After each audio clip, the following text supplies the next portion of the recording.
Vision, a weekly talk show that covers sports from the Bay Area and beyond.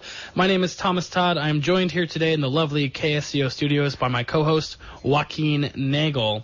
Today we will talk about the fastest men on the planet, the drunkest man in college football, and Joaquin volunteers to be my fall guy. Thank you, Joaquin. Oh, no problem, Thomas. You just have to let me spit a subpar verse on your debut album. That sounds amazing. So we're going to talk about people coming into the NFL and the Rookie Symposium and what they are told, especially by guys like Warren Sapp and Chris Carter. But we have to start in the college ranks today because the biggest story in my mind, the most amusing story, is Steve Sarkisian. Now, Steve Sarkisian is the coach of USC football.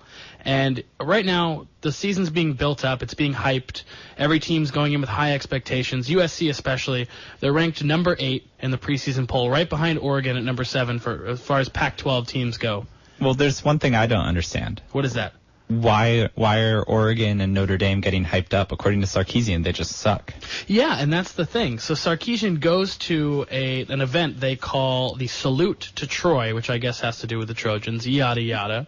That's fine. Los Angeles, there are no Trojans. It is not called Troy.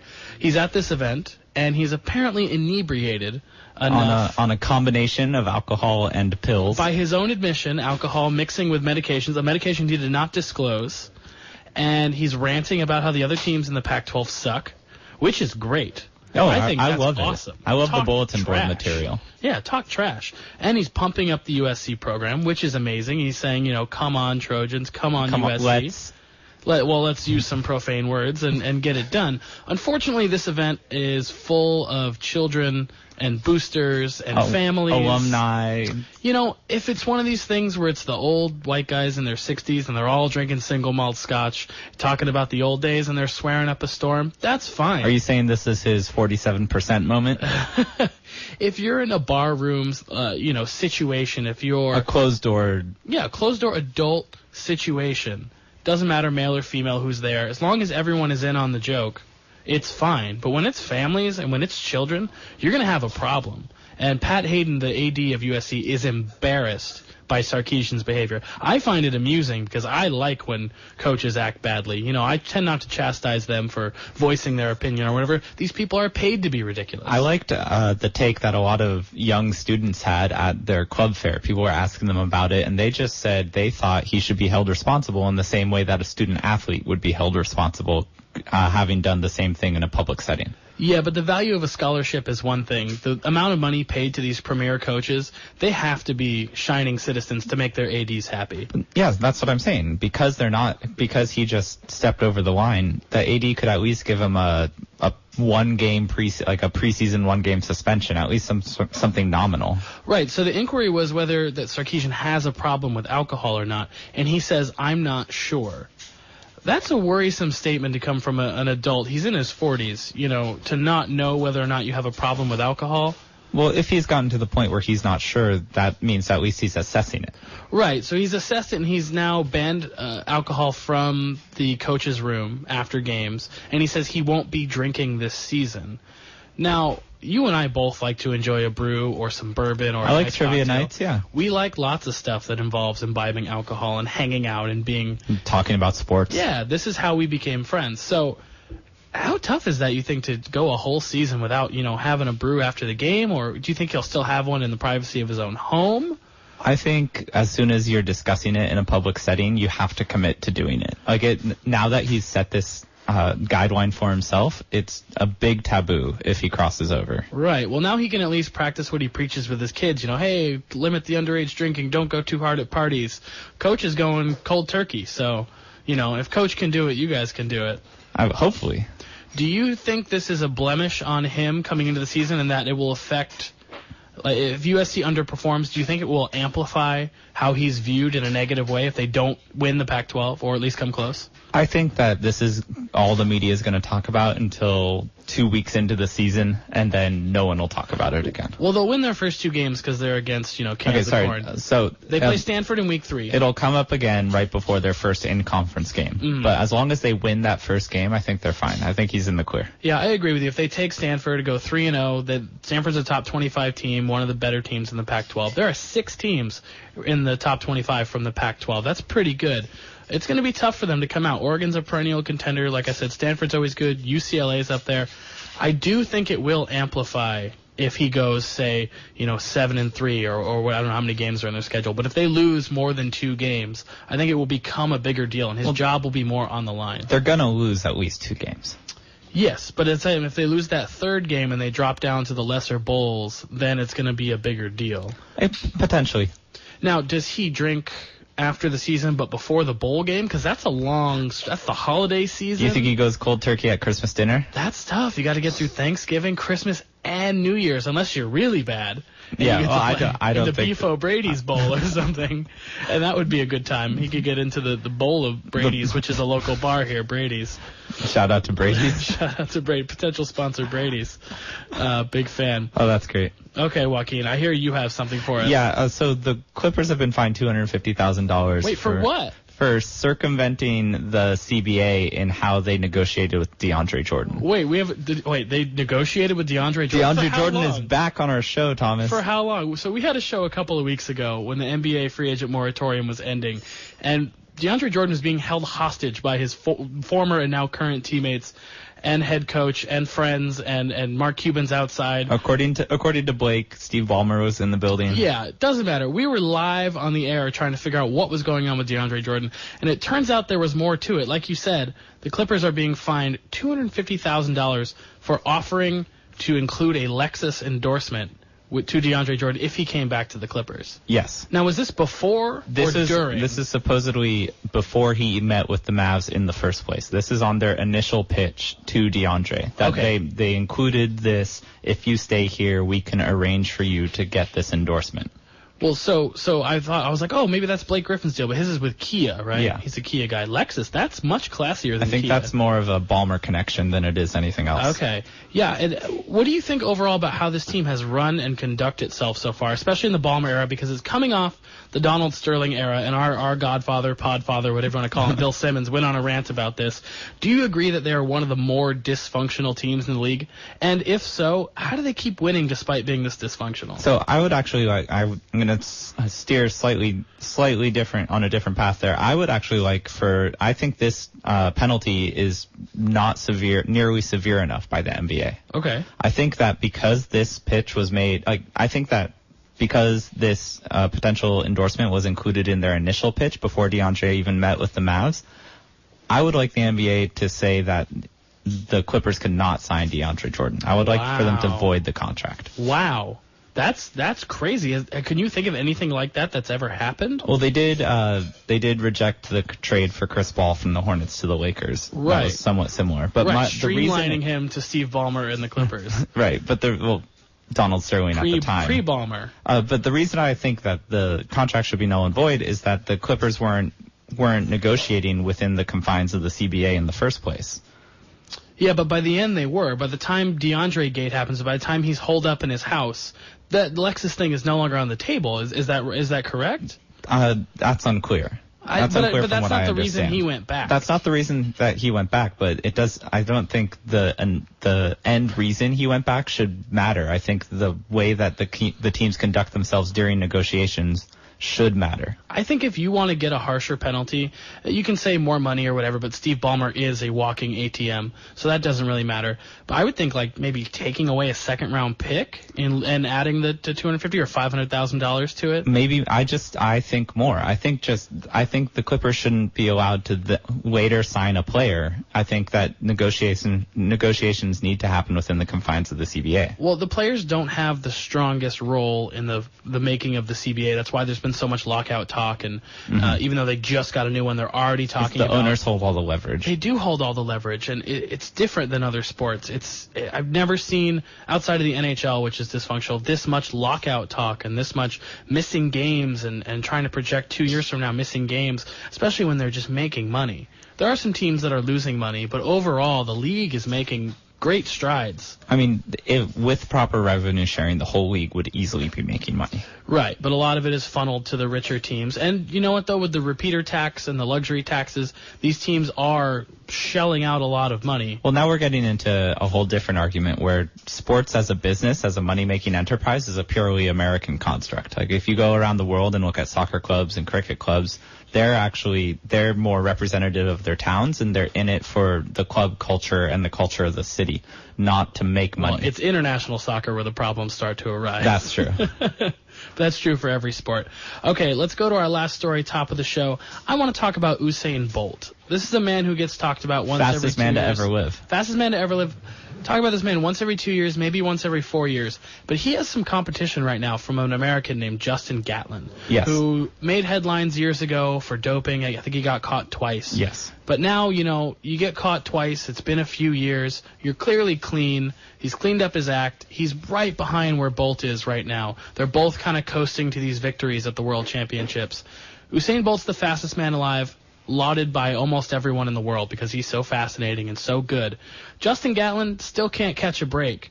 Do you think he deserves a break, or if he beats Bolt, will he get as much adulation? I don't think he'll get nearly as much adulation. Because of the doping? Well, partially because of the doping, but also because Usain Bolt is the first person to ever win the 100 meters and the 200 meters back-to-back at consecutive Olympics. Right. And that's not something that is on the table for Gatlin at this point. And has never been caught using anything. No, never. And so at this point, Gatlin will age out of the sport before he has an opportunity to do that, if he's even able to capture one of the titles at next year's Olympics.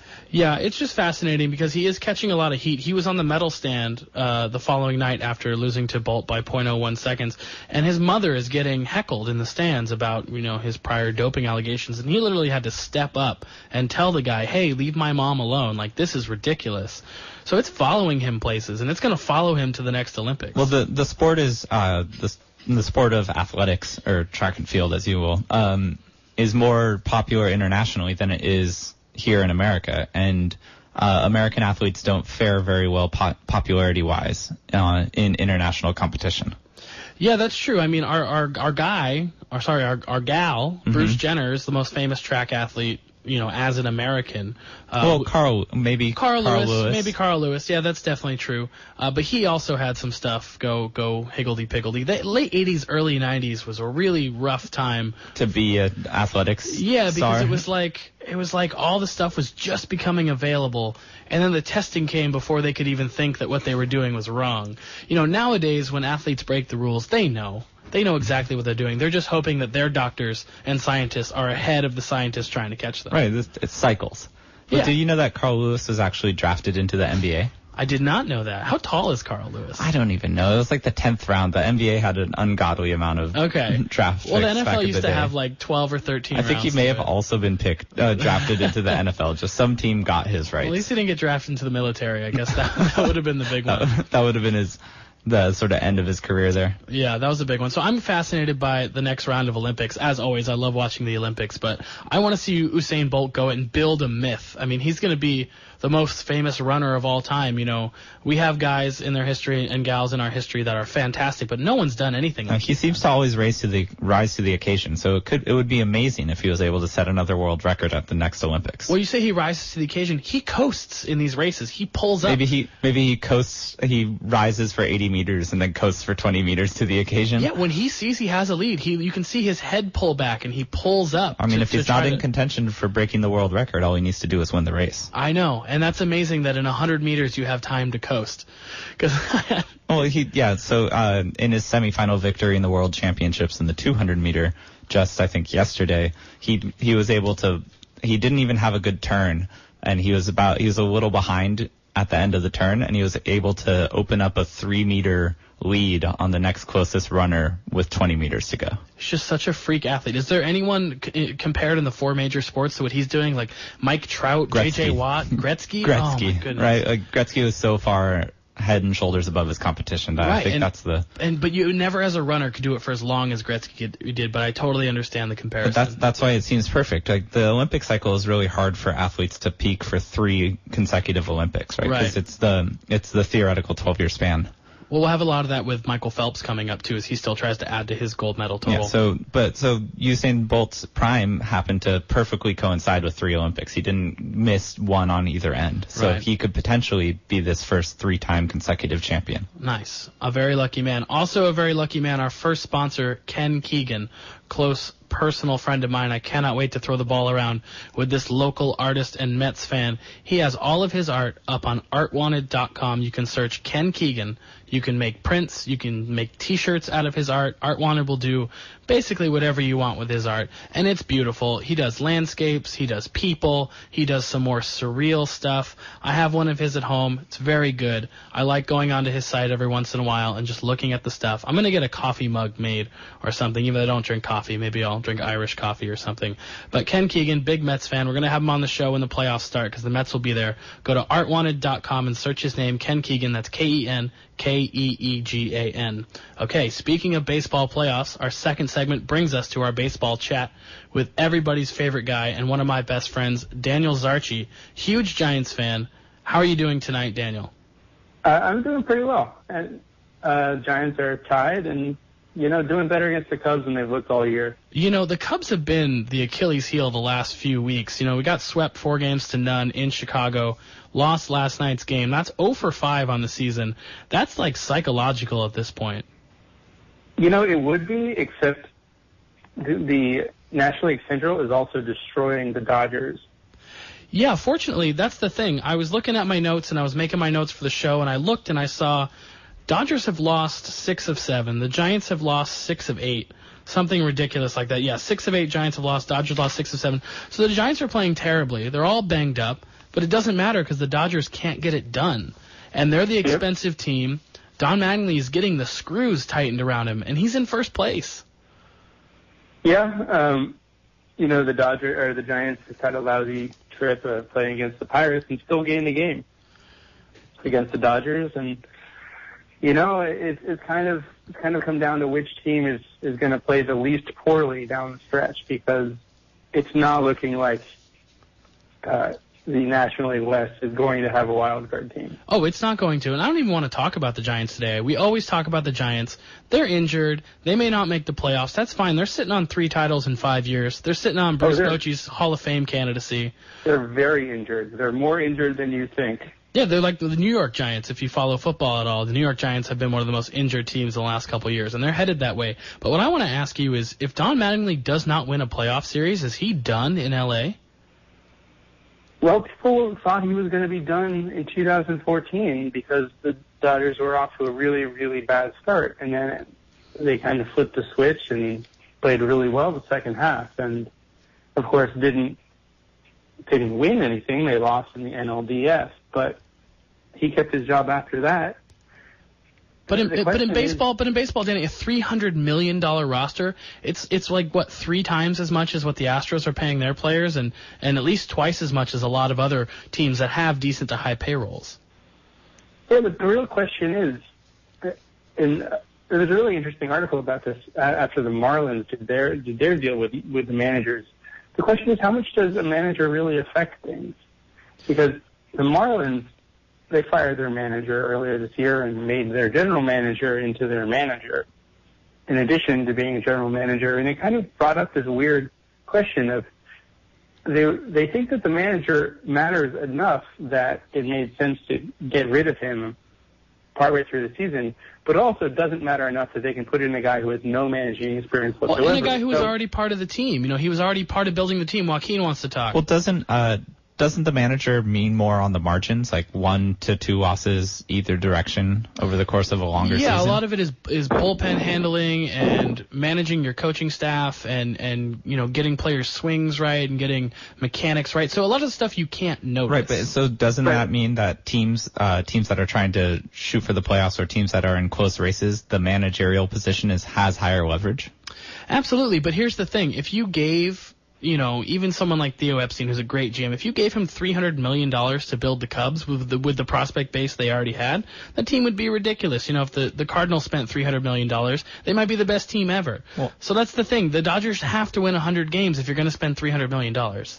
But the problem is that while we have so much data about what makes a pitcher good, what makes a hitter play well, all these different things, we have absolutely no idea how much a manager really affects anything. There's a theory that if you take the Pythagorean win-loss and compare it to the actual win-loss and the difference there is... Or look at record in close games, stuff like that. Right, but then again, how much does a manager might make the best move objectively and still be by wrong. putting some reliever in some position, but the reliever blows it, or the umpire blows it, or who knows. Well, isn't a good way of looking at how a manager affects a team historically to look at how teams did after managerial changes, like how the change in culture and management style affected the team moving forward? Well, and that's the thing, and that's what we're saying the Dodgers might have to do. They might have to bring somebody else in, because they already did that with the front office. They brought in Andrew Friedman from the Rays, and he's doing his thing. But they're just throwing money at problems, and they're throwing Don Mattingly at problems. He has not proven himself to be a great game manager. You can't say how he is as a personnel manager. The Yasiel Puig thing is not going well, so he's definitely not handling that situation well. Do you think there's a specific problem on this team, Danny, or is it just that baseball teams can't win no matter how much money they throw at them?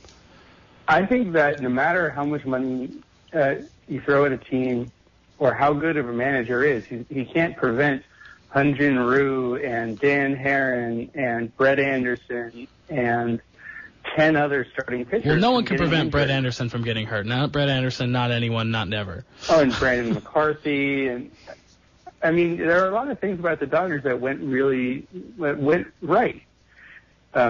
Greinke and Kershaw might both finish the year under a 2 ERA. Jock Peterson had an amazing first half of the season and completely fizzled out. Who knows why? Well, they got Kike Hernandez is playing really well. They have some good pieces, and they have a good team, and that front line of starters is going to be useful in the playoffs. But, man, do they need to win a series just to have an identity? Yeah, they're really scuffling, and my problem is that I think a lot of manager analysis is kind of post hoc. And you can look at almost all analysis is post hoc, Danny. That's what it's about. I mean, but you look at it and you compare it because you already know the outcome. Right. If you look at the fried chicken and beer Red Sox, you can look at it and say, well, the culture of the clubhouse and health and all this other stuff really led the team to completely collapse. But then, I mean, how many ball players have a beer after a game? The next year they won the World Series with the beard and chicken team. No, it wasn't fried chicken, and all the guys had beards. Right. I mean, is that better? Is that worse? I mean, Benji Molina talks in his autobiography about a lot about the Angels, and he hated Terry Collins, and everyone kind of hated Terry Collins. And then Mike Scioscia came in and did all these team-building exercises where they'd go on like these madcap adventures together and just had a great time, and everybody felt like a team, and they played better as a result and beat the Giants in the World Series. All that stuff that we remember, unfortunately. But, I mean, if they hadn't done well that year, then Mike Scioscia would probably just be another crazy manager who thought he could overcome a lack of talent. None of that team building would have mattered. No one would even remember the madcap stories. No one would have been able to write a book about it. But the question with the Dodgers and Mattingly is how many chances does he get? I think that this is it. I think if they don't win a playoff series, even if they make it and get eliminated in the first round by the Cubs or Pirates or whoever they end up playing, I think he's done. Because I think you need to win. I think he's done. I just don't necessarily think that that's the right thing to do. I think he'll be done because they need a scapegoat. Because they're going to look at this team. Do you think it's the wrong thing to do, Danny? I don't actually know. I mean, Don Mattingly was a great baseball player. I have no idea if he's a good manager. I have no idea what makes a good manager. Yeah. Because it's all kind of... I mean, did Bruce Bochy help the Giants win the 2010 World Series, or was it that Buster Posey had one of the best rookie seasons of recent memory? It's both, but the Dodgers have good players, and you're saying you just can't waste these Greinke and Kershaw performances. All right, let's move on. I want to ask you a couple questions before we let you go. The World Series is the dates have been announced October 27th through November 4th. Whoa, is that late? Yep. Why so late, and should they try to avoid that in the future? Should baseball be played into early November?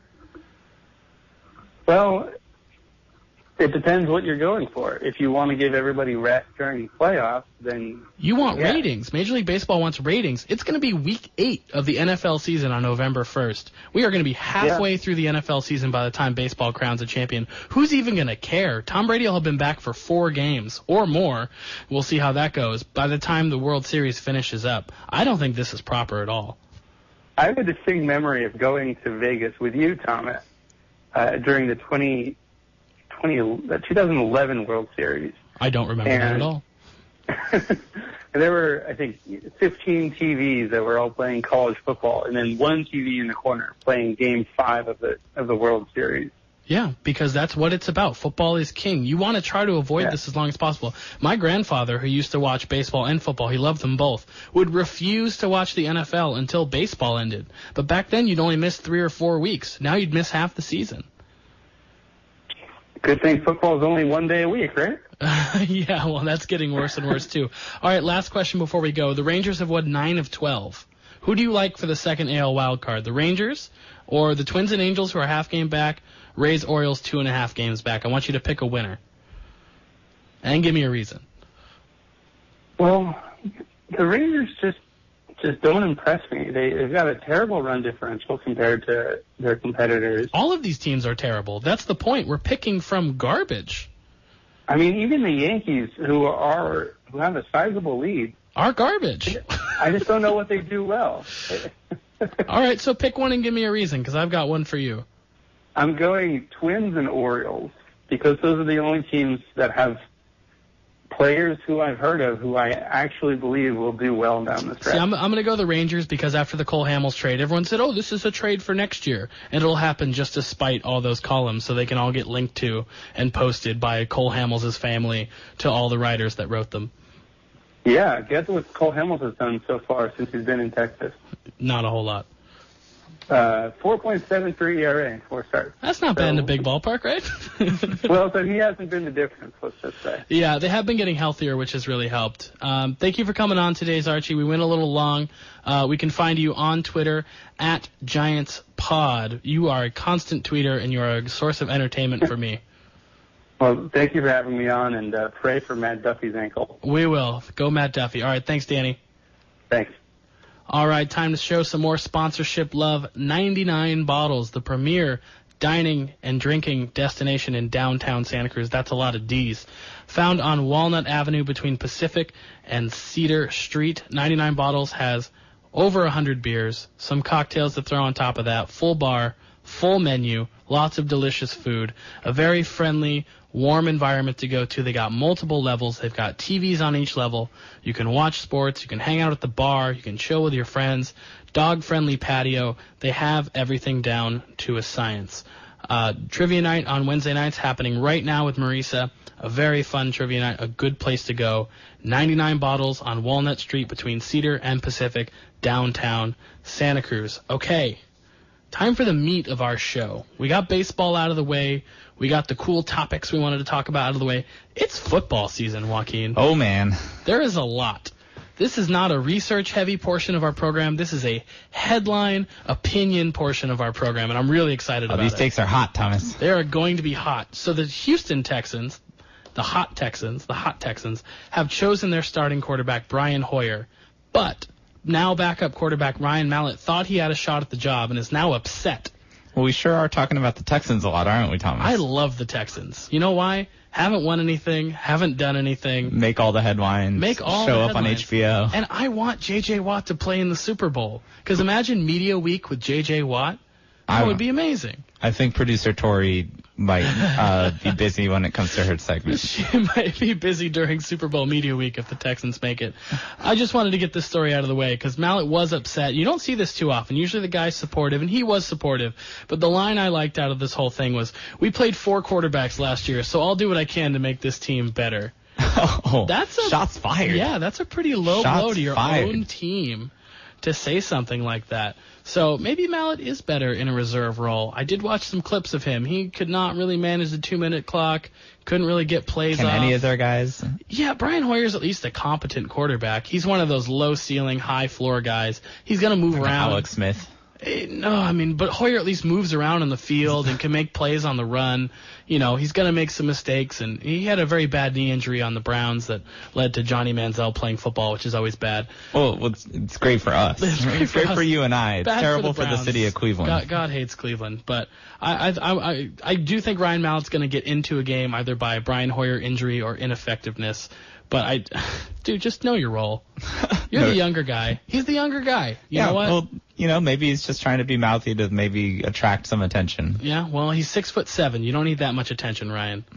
Another guy who loves attention. We'll talk about Cris Carter, Hall of Fame wide receiver. I thought all he did was catch touchdowns. That was his reputation. He shook that very well. Now all he does is mouth off on TV and on the radio, which is fantastic also for us because it's so entertaining.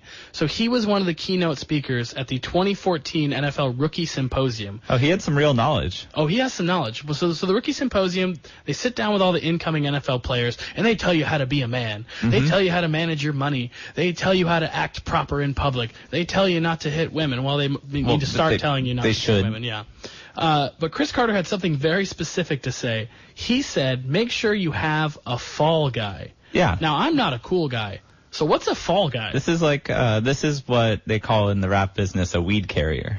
Okay. It's someone they have who is ready to take the rap, right? And ready to take the fall in the situation that something goes down with you and your friends. Well, so this is important because take an example like Plaxico Burress, who got caught in a New York nightclub with a gun. Now, if it had been one of his friends who no one knows their name, no one knows their history. Well, the issue for Plax is that he shot himself. Well, it wasn't just that he shot. It's that his name was Plaxico Burress and everyone knew who he was. The government and the state of New York tried to make an example out of him. Right. So that's what happens with these NFL players. The government and the police and the lawyers and the DAs try to make examples out of these guys because they're public figures. You just need that close friend is going to be your fall guy, and then maybe you're going to give him a guest spot on a track or two. Yeah, no problem. And what's the example here? You just give him your guest bedroom? I don't know if you're an NFL player. Yeah, something like that. You give him get him a suite at all the games. Do people still buy Escalades? I don't know if anyone's bought an Escalade since LeBron's mom got him one when he was in high school. 2003? 2002. I guess that was the era because I was working in minor league baseball in high school. That's when I was in high school. And all the guys who got signing bonuses, it was like $50,000, $75,000. Straight to the Escalade. Straight to the Escalade. And then they were broke. It was broke guys in Escalades, and it was hilarious. And maybe that's the name of our show from now on. Broke guys in Escalades. I knew so many broke guys in Escalades. It was fantastic. So maybe that's the last time they got bought. But we should have a fall guy for the show. Every time we screw something up, we can just blame it on, oh, hello, Producer Tory. Hello. All right, well, Cris Carter and Warren Sapp might not be the best examples for NFL players, but hopefully going forward, the symposium will continue to help. Did the Jaguars try to hurt Odell Beckham Jr.? And if they did, should they be disbanded? Disbanded? I mean, they're already close to being relegated if they're playing any other Let's sport. Let's bring relegation in. I know how much you love that. I love it. How often do you think NFL players get targeted that aren't quarterbacks? Often? You think it's often? You think it's just not as much of a story? Gronkowski probably gets targeted by opposing defenses as much as they can. He targets a lot of people, though. I think that's just... I think they try. They're trying to target him. He threw that guy out of the club. Yeah, just straight out of the club into the cheerleaders. That's my favorite play from last year. Someone gets in a fight. Rob Gronkowski's not having it. Literally pushes the guy 20 yards in the other direction, sends him spilling, head over foot. Asked about it later. I think anyone who's making out of the club. Anyone who's making as many highlight plays as Odell Beckham Jr. and who has sort of built a fun persona on social media that could come across as. Thanks, Thomas. Just saying, you love ODB. So I'm just saying it crosses close to showboating. Like it comes very close to appearing as though he's showboating. Right. He's also, he has all these people recording him making one-handed catches, and it's become his signature move. And why should this, 22, 23-year-old rookie, now second-year player, get all these headlines? It's a little old school edge from the veterans. You just don't see this happen to non-quarterbacks. Go after Brady's knee, or the Saints, paying their players to go after Brett Favre's head. Mm-hmm. Which, good luck. That thing is rock solid. Well, I'm sure there are a lot of guys a lot of the headhunter sort of safety guys. I think they already have who they're going to target before the game. I think Odell Beckham Jr. is just painted a target on his own But back. why would you do this in a preseason game when you don't play them twice a year? Like, if it's the Steelers playing the Browns and they want to get rid of Antonio Ravens Brown. preseason. Yeah, and you want to get rid of Big Ben or Antonio Brown or Joe Flacco or someone important on those teams. That makes sense. But the Jaguars don't need to topple the mighty Giants to try and make the playoffs. The guys in the secondary are just like teaching the young kid. Professional jealousy. I do. And a lot exactly of this gets brought up with Blake Griffin, too. Every time this comes up with someone shoving Blake around it, Jalen Rose mentions this on ESPN all the time. It's because he made a habit of dunking on people and then making that stone face. Right. As though he's the baddest man alive. And then he's got commercials and he's making millions outside of basketball where a lot of guys can barely get shoe deals. So I think it is professional jealousy. I think you're right, Joaquin. Is that the second new show name we've come up with tonight? Professional jealousy. Professional jealousy. What was the first one? Poor guys in Escalades. Broke guys in Escalades. Broke guys in Escalades. That's good. It's better than girls in hoodies. I don't know. Sorry, shots at Grantland. Shots fired. Emily Yoshida. Did God intend Jordy Nelson to get hurt? Packers wide receiver out with an ACL. Well, do you believe in predestination? I think that's really the question you're hitting on here. That's not really my background. I'm more of a Baptist, maybe a little... Maybe a Lutheran. A little bit of Lutheran, thrown in some Methodism. Is it Methodism? Is that what it's called? A Method Manist. Method Manist. So, I can't remember the name of the Lions cornerback now. I have it written down here somewhere. But Lions cornerback said, Jordy Nelson got hurt and that sucks, but it's what God wanted. It's a part of God's plan. Yeah, people who get hurt, that's part of God's plan, according to our fine... I don't understand this. Even if you're trying to be supportive of your fellow man, no one wants to see a receiver go down. And he certainly wasn't celebrating the fact that someone on his rival team went down, but... saying everything's predestined and it's getting injured is part of God's plan. When it happens to you, fine, because you're going to build on that in your own personal life. But don't say that to other people or about other people. Well, it prompted Aaron Rodgers to say that the preseason should be shorter. But I don't really... everyone to say that. But here's the thing. If the preseason was shorter, wouldn't they just have more double days? Aren't there going to be the similar amounts of opportunities for injury? But the issue with the players. The issue with the preseason is that no one wants to watch it. It's not the injuries. Right. It's a little bit of both. Because there really is no reason for Peyton Manning to go out there and take more than 5 snaps. There's no reason for, Tom Brady to even be the first team starter now. So are you saying that maybe some teams can opt out of preseason while others should be able to opt in? I think some teams need it. Like when they're bringing in new players, they need the first team to get more reps. I like a mandatory 2 games with an option for a third. If your team wants to negotiate with some other team to have maybe a home-and-home consecutive year series to be the third preseason game, someone like the Jaguars, who are a bad team, who probably have a lot more position battles going on and a lot of teaching. Or maybe when Peyton first came to Denver, he needed more time with the unit. Or you're just back from his injury period. He didn't know how he was going to look or throw or do anything. Like the preseason has its uses, and I understand where players say they don't want to participate, but if a team doesn't think the preseason should be as long as it is, they could just not play their first unit at all. Right. The issue with the preseason is that people are paying full price for preseason games. That's the main issue. Well, people aren't, because those stadiums don't fill up as easily. They end up giving away a lot of those tickets. Yeah, the season ticket holders are paying for them. That's true. They do have to pay for them, and they try to resell them, but they also can get more value if they can't make a home game. They make money on StubHub. They make money on all these websites. So I'm not going to cry a river for season ticket holders, because to get to that position in your life, you're doing pretty good. Yeah, there's like a 100-year waiting list for Packers season tickets or something like that. Absolutely. I'm on it. No. Why not? Dude, someone should have put me on it as a child. They should have known. Yeah. Should have known you were going to end up in Wisconsin. Well, just put me on it. I'll pay for the tickets. StubHub's there for me. All right. So the Steelers signed Michael Vick to a 1-year contract. Yeah, Cordell Stewart version 2 for the Steelers. He's going to play slash. He's going to punt. It's interesting that no one has tried to make him play wide receiver or running back, considering how athletic he doesn't want to do it. Yeah, but at this point, it's not really his choice anymore. Yeah, I guess he doesn't add enough value as a quarterback. Is this a Producer Tory or a Joaquin joke? Yet again, Vick involved with a pit. I believe that's a Producer Tory. My goodness, woman. That happened so long ago. It's uncouth. Never forget. Oh, Cujo. Oh, man.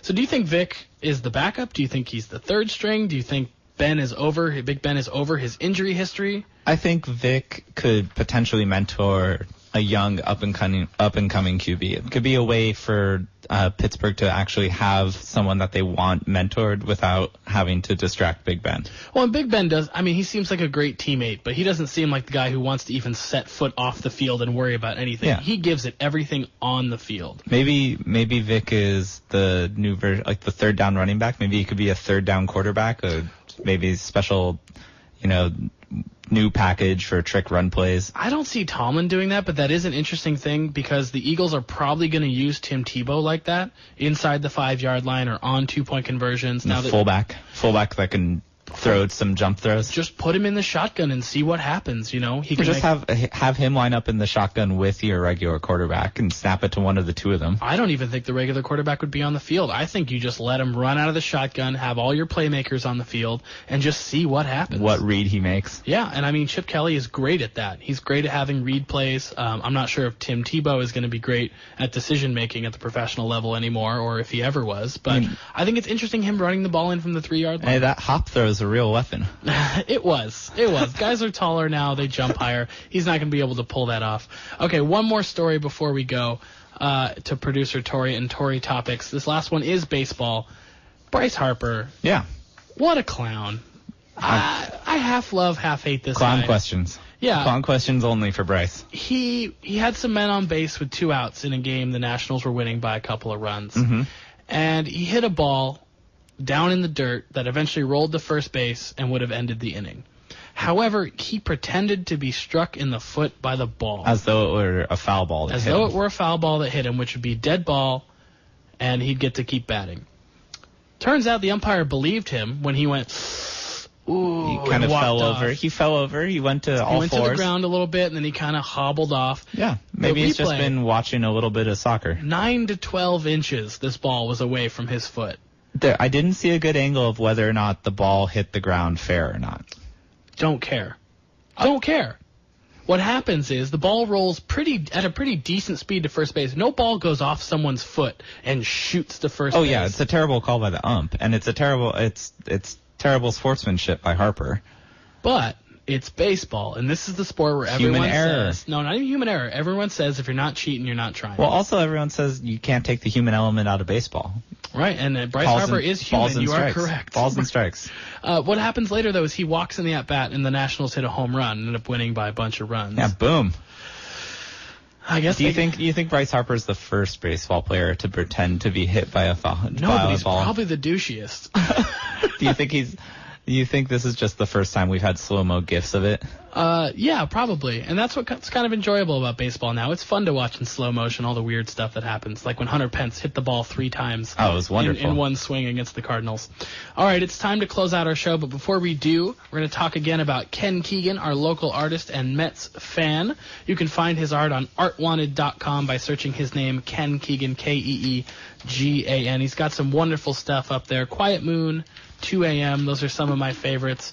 Go on there and investigate. He does lots of good stuff. He's going to be on our show coming up real soon. He and I are going to throw the ball around and talk about some of his art and baseball. Once again, that's artwanted.com. Ken Keegan, Keegan. All right, it's time for our weekly segment, my favorite, because it's almost the end of the show, which is my favorite, and Tory Topics, because I like talking about ridiculous stuff in sports. Tory, what do you have for us this week? The newest member of the Diamondbacks clubhouse is Josh Colementer's pet hamster. Oh, boy. Its name is Slider. He puts it in a little hamster ball, and it rolls around the clubhouse. Okay. Maybe the Dodgers need that. Change of culture. Cuter than Riley Curry? Oh, my God.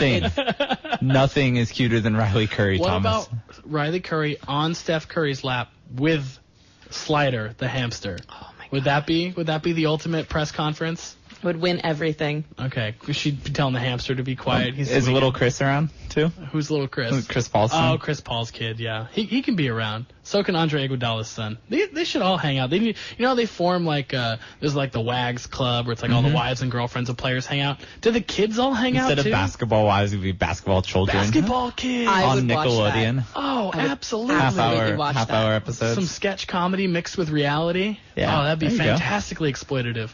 Yep. Just pitching shows.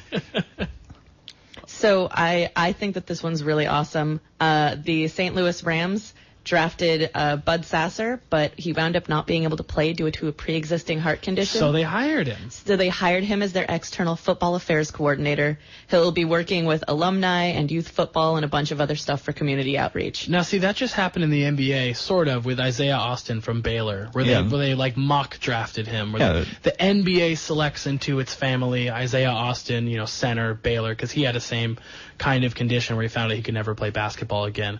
I mean, that's wonderful. I don't know what this kid's skill set is outside of sports, and if he could make a difference for a team or earn a paycheck, but that's really good PR for a team. It's great PR for the team, and because of this situation and how he got this position, it's probably great as an outreach ambassador for the team. Roger Goodell should pay this guy's salary and double it. He can afford it. This guy would probably do a better job than Goodell of running the NFL. You're promoting this guy already? I just said we don't know what his skill set is. We know what Goodell's skill set is, and that's botching decisions. Botulism. That's a good one. That's another religion I'm a part of. All right, Tori, next topic. I just realized how many warm, fuzzy stories I have this week. Well, you're a warm and fuzzy person most of the time. Boogie was given the key to the city for Mobile, Alabama. He plans to restore local courts and help kids in need. Okay. Give back, Boogie. Good guy, Boogie. You know, Alabama's a rough state. All they have is Alabama football. There's no basketball team. There's no baseball team. There's nothing. No NFL I think they have Auburn. Another football team. I think they have Auburn football. Oh, Arkansas next door, Ole Miss. The South actually has a dearth of teams, so it's nice that a guy like Boogie, who's a big name and a big guy, would go back and give back to, you know, Mobile's a pretty big town, but still a small town compared to what we have in California. So this is good on him, but man, they need some sports teams down there. Well, they have a lot of good athletes. The SEC is like a hotbed of great talent. Well, they need some cities first. Yeah, we kind of burnt those to the ground about 170 years ago. Well, they got Jacksonville and they got New Orleans. All right, Miami. Okay. And Kentucky's too obsessed with basketball. That's true. All right, Tori, next topic. Let's keep the warm fuzzies going. John Cena is the first celebrity to grant 500 wishes in the history of the Make-A-Wish Foundation. Didn't he also body slam Jon Stewart? He did. That's my next one. Is that Bill O'Reilly's Make-A-Wish? Well, to be fair, Jon Stewart started it by putting a chair straight into his gut. I've heard this before. Jon Stewart started it. I've heard that from Fox News. I've heard that from Crossfire. Tucker Carlson and Bill O'Reilly came together for the Make-A-Wish Foundation. John Cena body slammed Jon Stewart. Wait, so he did 500 Make-A-Wish events? He's done 500. Mm-hmm. Does he? How many of them involve him ripping his shirt off? How many of them involve ripping women's shirts off? How many of them involve wearing cut-off jean shorts? He's a jorts guy, right? Jorts. Cena's a jorts guy? Yeah. Oh, man. You ever see The Marine? No. Oh, what a terrible Isn't movie. he in Trainwreck? I didn't see Trainwreck. I know LeBron's in that, and I'm excited Cena's to see in LeBron. it too. They say LeBron's good, which I don't imagine could be possible. How good is his hairline, though? It's getting better. Does he wear headbands in like romantic scenes? Maybe he just wears a hat. Like maybe he's gone. Do you think LeBron would ball in a hat if they let him wear a wave cap? I'm surprised he's never gone like full skull cap or like I guess do-rags are out. It's a wave cap. Wave cap. What is that? It's like a do-rag without the tail. Oh, okay. All right. See, I'm way out. I mean, if you're allowed to wear an arm sleeve, like could you wear a head sleeve? Yeah, it's a head compression sleeve. Next thing you know, he's just robbing banks wearing a stocking on his head. He's in the post in a ski mask. All right, Tori, bring us out. Bring us out. Goodness. Okay. So this is a sad story that has a nice happy turn. Okay, warm fuzzies. IndyCar driver Justin Wilson died as a result of head injuries sustained by debris from a crash, but his organ donation saved 6 people. We need to not travel 200 miles an hour as a species. You're anymore. not into open wheel racing? I'm not into really any kind of racing. Usain Bolt's about as fast as we should be going. 27 miles an hour. Yeah, that sounds that's pretty fast. That's as fast as my car goes to start with. So let's not get into that. You have a car? I have a car. Oh, I have a car. Her name is Fifi. I'm not allowed to change it. Stipulation of buying the car could not change the Did you name. sign a contract? Was it an ad? Like, did you have a contract and then the previous owner wrote in an addition? I'm just a nice enough guy that I'm not going to change the name of some poor girl's car. And I don't know. I feel like this is some poor contract law. Well, this girl who sold you the car. It was like a Dread Pirate Roberts thing too. Like she wasn't even the one who named it Fifi. She loved the name Fifi, but it was the person before whose name was Cumberbund. If we're gonna get Princess Bride on about it. Mm-hmm. But yes, this Justin Wilson thing is very sad. Saving 6 people's lives or saving one person's life through your own death is very heroic and wonderful. And I'm an organ donor, and I'm happy to give them whatever things I haven't ruined yet. Yeah, I got the sticker on my license right here. You've had your wallet out this whole episode. I thought you were gonna tip me earlier, rearranging $1 bills. I thought I was getting points. I don't like to talk with stuff in my pockets. Okay. He likes to sit comfortably. It affects his sciatica. Exactly. I did ask you before we went into the air if there was anything in your pocket or if you're just happy to be on the show. All right, It's Tory. not in my pocket. All right, Tory. When Mike Trout grows up, he wants to be a weatherman. When he grows up. This was literally from an interview this year. Apparently, he loves bizarre storms and weather patterns and has a deep passion for meteorology. I think he might think he's still playing Little League. Well, because he keeps batting like close to 400. And he just he's kind of complaining that they took the pitching machine away. Mike Scioscia's like, dude, stop calling me Dad. No, you can't have an orange wedge. Maybe he thinks that Mike Scioscia is playing his kid too much. Maybe he thinks one of the other players is Scioscia's kid. C.J. Wilson or something. Yeah, it's really like the first few weeks after they take away the pitching machine in AAA or whatever for Little League, and Mike Trout's like, this is why I'm not hitting 1,000. So this is fodder for the Angels color guys when he hits home runs into the stratosphere with a 45% chance of precipitation. He could have taken out a cumulus cloud. He's making it rain. He's making it rain. Very good. Scratch in the sky. All right, couple more stories. All right, this is one of the sillier things for the day. Sean Kemp once blamed his sleeping dog for being late to a Cavs team plane. Can we do Sean Kemp stories every week? Because I am down. I know you are. Always. Sean Kemp, now and forever. What did he blame? His sleeping dog. So in an interview with Terry Pluto. Who? Terry Tate, office linebacker. Okay, got it. He's talking about, nice, good, warm, fuzzy, G-rated stories because he usually told a lot of really filthy ones. Wow. And this story was, Sean Kemp was late for a flight back in his Cleveland days, as he often was. He was beginning to run out of excuses. The one he gave the Cavs this time was, my dog fell asleep in front of my car and I had to wait until he woke up. Wow. I wouldn't be surprised if it was Vin Baker fell asleep in front of my car and I couldn't move until he woke up. Classic alcohol. Do you think Kemp was over or under 300 pounds when he told this story? Over under the dog being 300 pounds, because who's afraid to wake up a dog? Let sleeping dogs lie. That is a good expression for nothing useful in this story. Maybe he's just a really big fan of idioms, and he just has to follow really all literally. of them. All right, use reverse. He didn't want to take the dog out of the frying pan. Start the car, and the dog will wake up. Like, how dumb is this dog? Let's just say that Sean Kemp was notorious for other sorts of off-the-court activities. Okay, thank you, Tory. It's time for some thank yous and some glorious self-promotion. That's our show. You can find all episodes of Coach's Decision on iTunes or on YouTube. Just search the name. Follow Coach's Decision on Twitter at Coach's Decision. Follow me at Giants Todd and Joaquin at _Nagel. Thank you to KSCO for making us feel at home. Thank you to Chris on the boards. And finally, Tory and Joaquin. Could not do it without you guys. My name is Thomas Todd. Thank you for listening to KSCO 1080, Santa Cruz, Salinas, Monterey.